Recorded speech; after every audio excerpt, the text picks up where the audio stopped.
Today, some people see tabloid newspapers as a scourge of society, desperate to get a story from anyone or anything. Sensationalism might seem like a problem of today, however it's been around for hundreds of years.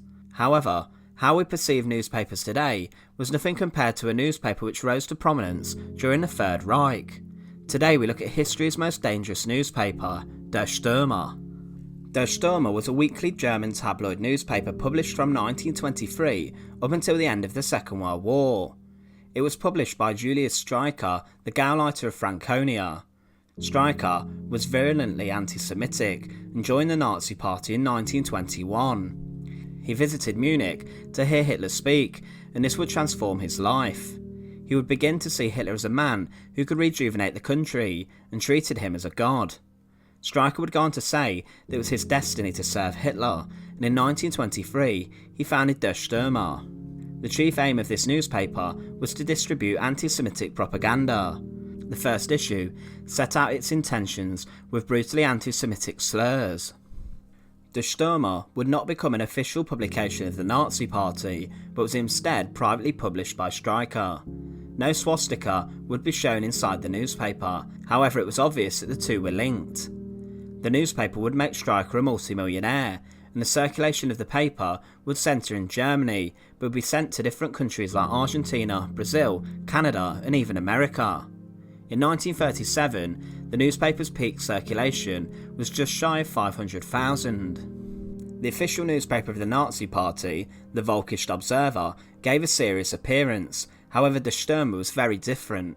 Its content would be rather obscene, with graphic cartoons of Jews and sexually explicit anti-Catholic and anti-communist propaganda. Disturbingly, in 1933, Streicher would first call for the Holocaust and the extermination of the Jews in his newspaper, and this theme would be repeated throughout different issues. Most of the paper's readers were young people, and they were even displayed on display boards to attract attention. In 1936, the sale of Der Stürmer was restricted and put on hold during the Berlin Olympics in an attempt to show the Nazi regime was not anti-Semitic. Throughout the Olympics, Germany would be portrayed to the outside world in a positive sense, and much of the interior conflict and persecution was paused during the Games. In 1938, Goebbels would attempt to ban the newspaper, and Hermann Göring would ban Der Stürmer in all his departments. Bauder von Schirach also banned members of the Hitler Youth from reading it in hostels and schools. Göring, however, had a huge disdain for the newspaper, as Streicher had ran a story alleging his daughter Edda was actually conceived through artificial insemination.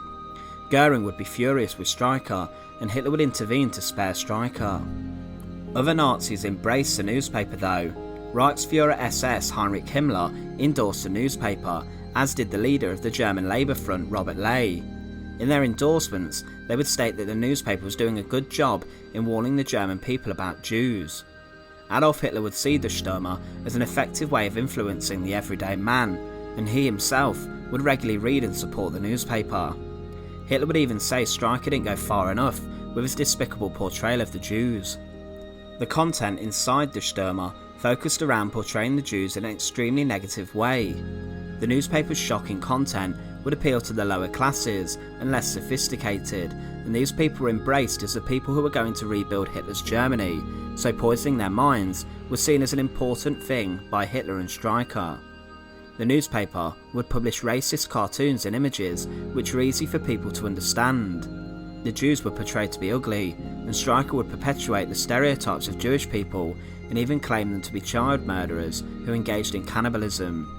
Jewish people in Der Stürmer were also claimed to be ritualistic murderers, violators of the innocent, and even sex offenders. Streicher would also comment on Jewish businesses, for example accusing Jewish butchers of poisoning food. During the Second World War, the newspaper's circulation did decrease. It suffered from paper shortages, as well as the fact Julius Streicher had fallen from power and was stripped of his party offices in 1940. He would remain a friend of Hitler throughout the conflict. The final edition of Der Stürmer was published on the 1st of February 1945. For his publication of the newspaper, Streicher would be arrested and would stand trial at the Nuremberg Trials. He was found during his imprisonment to have the lowest IQ of the other defendants. He would be charged with crimes against peace and crimes against humanity, being acquitted of the first but guilty of the second.